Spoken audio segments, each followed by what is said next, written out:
¿Sabías que hay una alabanza que el enemigo no puede resistir oír dentro de tu casa?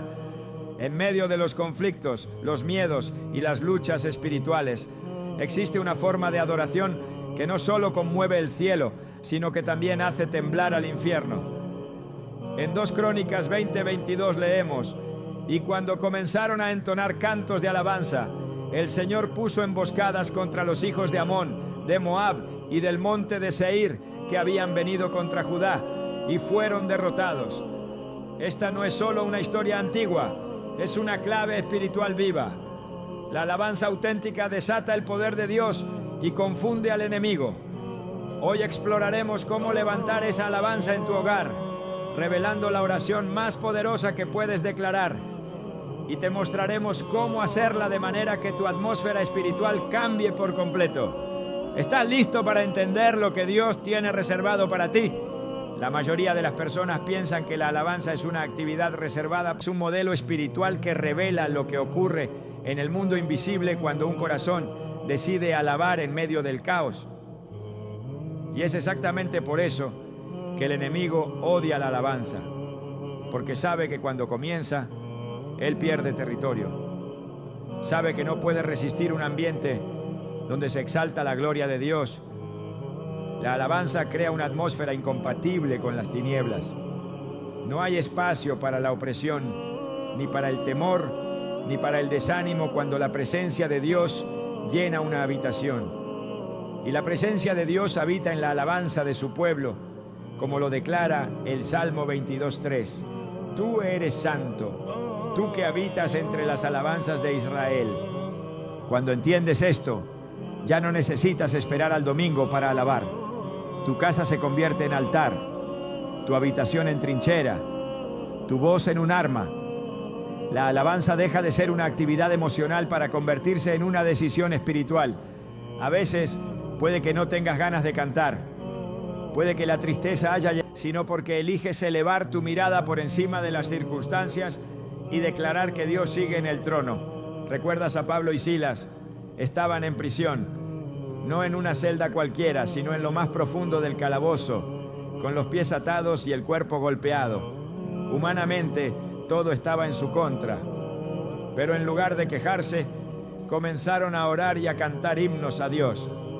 Y algo sucedió. A la medianoche, dice Hechos 16:26, se produjo de repente un gran terremoto, de tal manera que los cimientos de la cárcel fueron sacudidos. Al instante se abrieron todas las puertas y las cadenas de todos se soltaron. La alabanza no solo los liberó a ellos, sino a todos los que estaban alrededor. Lo que comenzó en una celda se convirtió en un movimiento del cielo que trajo libertad.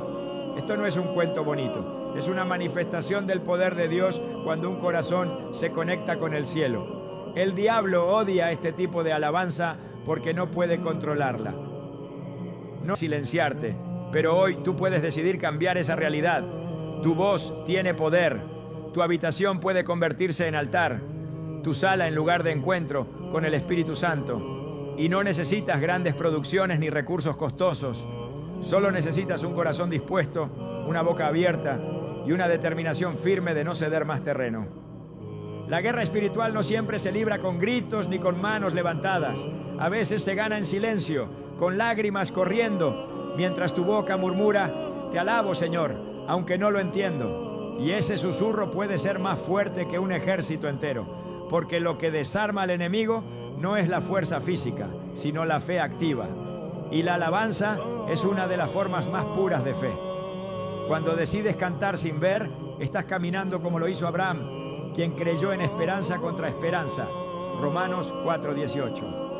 Cuando decides declarar que Dios es fiel mientras todo a tu alrededor parece decir lo contrario, estás firmando una victoria que ya ha sido escrita en el cielo.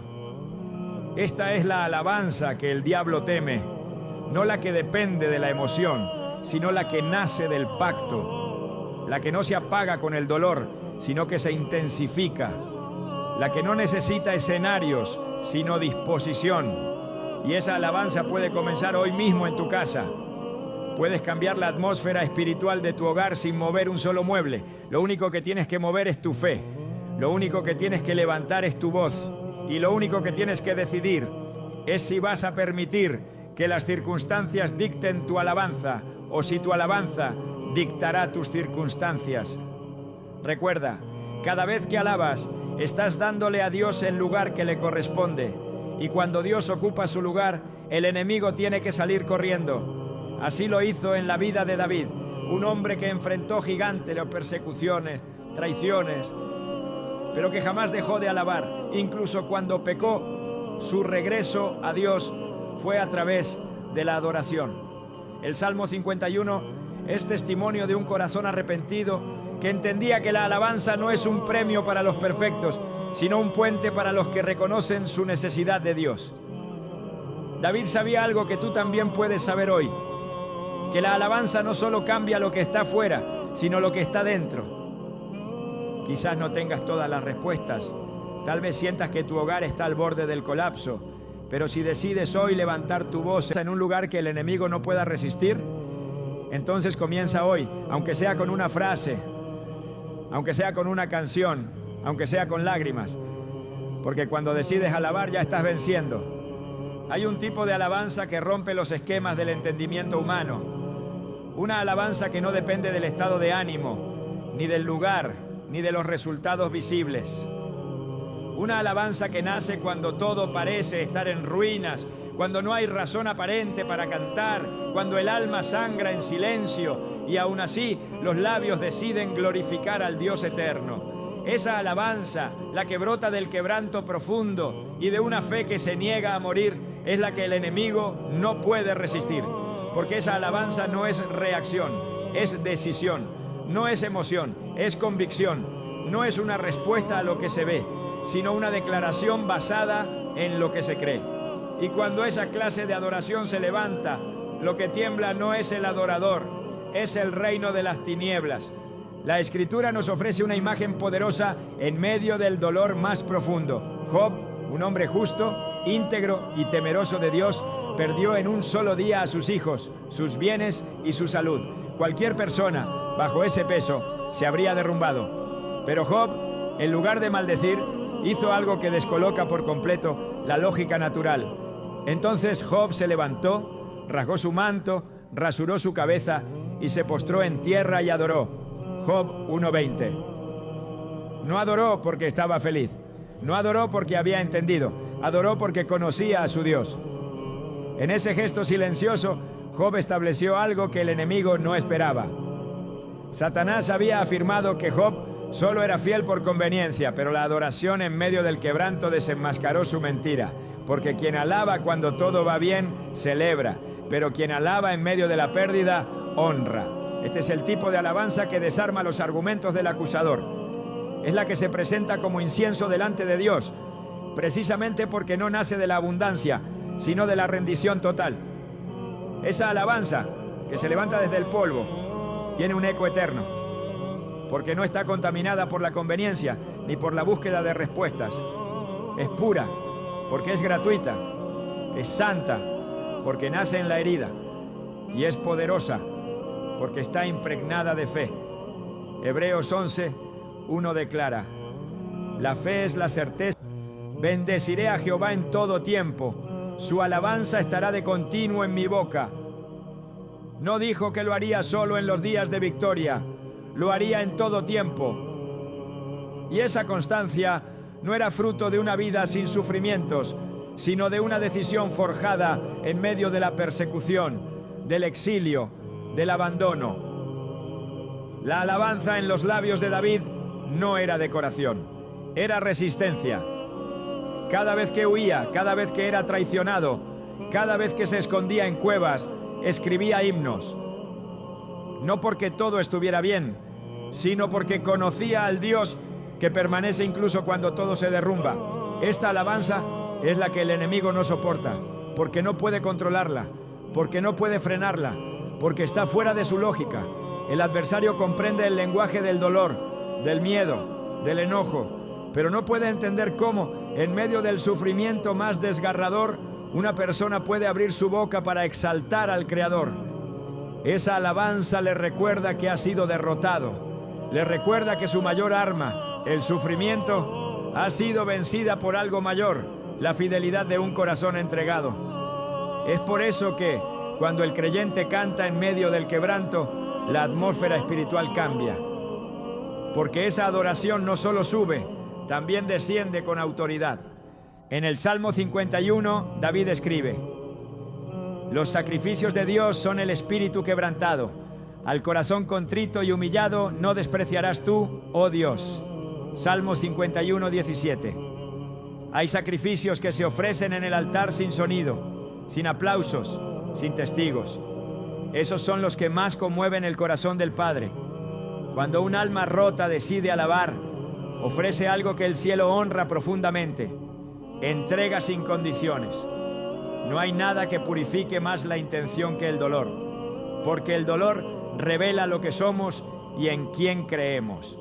Y cuando en medio de ese despojo, una voz se levanta para decir: tú sigues siendo digno. Entonces, lo que ocurre no es solo una expresión de fe, es un terremoto espiritual. En Lamentaciones 3, en medio de la devastación de Jerusalén, el profeta Jeremías escribió: por la misericordia de Jehová no hemos sido consumidos, porque nunca decayeron sus misericordias. Nuevas son cada mañana, grande es tu fidelidad. Lamentaciones 3, 22 a 23. Jeremías no ignoraba la destrucción, no negaba el dolor, pero dentro de su alma había una convicción que superaba las ruinas. Alabar en medio del lamento es afirmar que Dios no ha cambiado, aunque todo a nuestro alrededor lo haya hecho. Es una forma de decirle al enemigo que la esperanza no se ha ido, que la fe no ha muerto, que la promesa sigue en pie, aunque todavía no se haya cumplido. Esta es la alabanza que no nace del entusiasmo, sino del compromiso, que no depende de la música, sino del carácter, que no espera resultados para levantar la voz, sino que levanta la voz precisamente porque los resultados tardan. En el libro de Habacuc, el profeta declara: aunque la higuera no florezca, ni en las vides haya fruto, con todo, yo me alegraré en Jehová, y me gozaré en el Dios de mi salvación. Habacuc 3, 17 a 18. Esa afirmación no es retórica, es una resolución espiritual. Es la voz del creyente que ha entendido que Dios no necesita comprobar su fidelidad para enviar el lamento por cántico, no cuando todo se resuelva, sino precisamente para provocar ese cambio. La alabanza en medio del dolor no es negación, es transformación. Porque te niegas a quedarte donde el enemigo quiere verte, callado, derrotado, pasivo. La alabanza que nace del quebranto tiene además un poder multiplicador. Cuando una persona decide adorar en medio del dolor, no solo experimenta liberación personal, sino que se convierte en canal de liberación para otros. Así como en la cárcel de Filipos, donde Pablo y Silas cantaron, y no solo sus cadenas cayeron, sino las de todos los que estaban a su alrededor. La adoración en medio de la prueba abre caminos de libertad colectiva. Donde hay una voz fiel, Dios desata milagros. Donde hay un cántico sincero en medio de la noche, el amanecer se acelera. Porque Dios responde a la alabanza y responde con poder. El enemigo sabe que no puede habitar donde hay luz, y la alabanza, cuando es verdadera, ilumina a mi pastor, nada me faltará. Salmo 23:1. Estás desalojando el temor cuando dices: todo lo puedo en Cristo que me fortalece. Filipenses 4:13. Estás desactivando la opresión que te dice que no puedes más. Cada promesa dicha en voz alta con fe es un martillo que rompe la resistencia invisible. El poder no está en el volumen, está en la verdad. Puedes decirlo en voz baja o con grito de guerra, pero si lo dices creyendo, se activa. La fe viene por el oír, dice Romanos 10:17. Y lo que más edifica tu fe es escuchar lo que Dios ya dijo, salir de tu propia boca. Porque al repetir su palabra con convicción, no solo estás informando a tu mente, estás alimentando tu espíritu. Te escuchas declarar lo que Él ya prometió, y eso te fortalece desde dentro. Por eso los salmos están llenos de afirmaciones. Bendice, alma mía, a Jehová. Salmo 103:1. Es una orden interna. es una autoexhortación, porque a veces el alma se apaga, pero el espíritu debe hablar. Cada hogar necesita oír más palabra en voz alta, no solo leída, sino proclamada. Así también en una vida que ha sido golpeada. Lo que parece sin vida responde a la palabra hablada con autoridad. El enemigo no puede habitar donde la palabra se proclama. Puede resistir emociones humanas, pero no puede resistir el poder de la verdad. Por eso es tan urgente volver a llenar la alabanza de contenido bíblico. No se trata de cantar por cantar. Se trata de que lo que se dice tenga respaldo celestial, que cada frase exalte un atributo real de Dios, que cada verso proclamado levante un muro de verdad, que cada repetición sea un clamor, no una costumbre, porque lo que se canta influye y lo que se declara establece. Una casa donde se alaba con palabra se convierte en una casa edificada sobre roca. Jesús lo dijo con claridad en Mateo 7:24. Cualquiera pues que me oye estas palabras y las hace, le compararé a un hombre prudente que edificó su casa sobre la roca. Y la roca no cede, el viento sopla, la lluvia desciende, pero la casa permanece, no por su diseño, sino por su fundamento. Cuando se declara la palabra, se está clavando ese fundamento. Se está diciendo, esto es lo que creo, esto es lo que afirmo, esto es lo que permanece. No esperes a tener un problema para proclamar promesas. No dejes que la palabra solo sea un recurso de emergencia. Que sea tu lenguaje diario, que sea tu alabanza constante, que esté en tus paredes, en tus oraciones, en tus canciones, en tu conversación. Porque cuanto más se dice, más se cree. Y cuanto más se cree, más se manifiesta. Porque la palabra no regresa vacía. Isaías 55:11 lo confirma. Así será mi palabra que sale de mi boca. No volverá a mí vacía, sino que hará lo que yo quiero y será prosperada en aquello para que la envié. La alabanza que el enemigo no soporta es la que se alimenta de escritura. Es la que convierte cada declaración en espada. Es la que canta con entendimiento. Es la que proclama como quien sabe que ha sido enviado. Es la que recuerda al infierno que la victoria ya fue ganada. Porque cuando el creyente abre su boca y dice lo que Dios dijo, el enemigo pierde todo derecho, no tiene base, no tiene argumento, no tiene acceso. Porque esa casa ha sido sellada por la palabra. ¿Estás listo para llenar tu hogar con esa clase de alabanza? ¿Estás dispuesto a dejar que tu voz se convierta en canal de proclamación divina? Entonces comienza hoy. Abre tu Biblia, busca las promesas, escríbelas, proclámalas, decláralas, cántalas. No esperes el momento perfecto, hazlo ahora. Porque el enemigo no puede resistir un ambiente donde lo que Dios dijo se repite sin cesar, donde el sonido de la promesa ahoga el ruido de la mentira, donde la verdad no solo se cree, se vive, y se vive desde la voz, desde esa voz que tú tienes, desde esa voz que Dios quiere usar.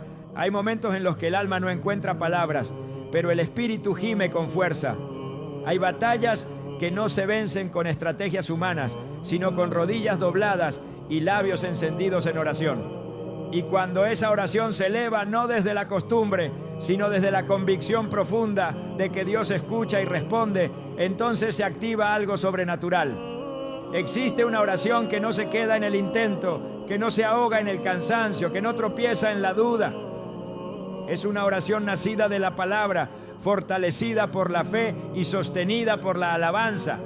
Esa es la que el enemigo teme, no porque sea elocuente, sino porque es eficaz, no porque suene fuerte, sino porque toca el cielo y sacude lo invisible.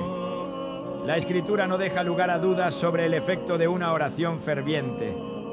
Santiago 5:16 declara con firmeza: la oración eficaz del justo puede mucho para producir victoria. En 2 Crónicas 20, el pueblo de Judá enfrentaba una amenaza real. Varios ejércitos se habían unido contra ellos. La situación era desesperante, pero Josafat no reaccionó con pánico, sino con oración. Reunió al pueblo, proclamó ayuno y comenzó a clamar.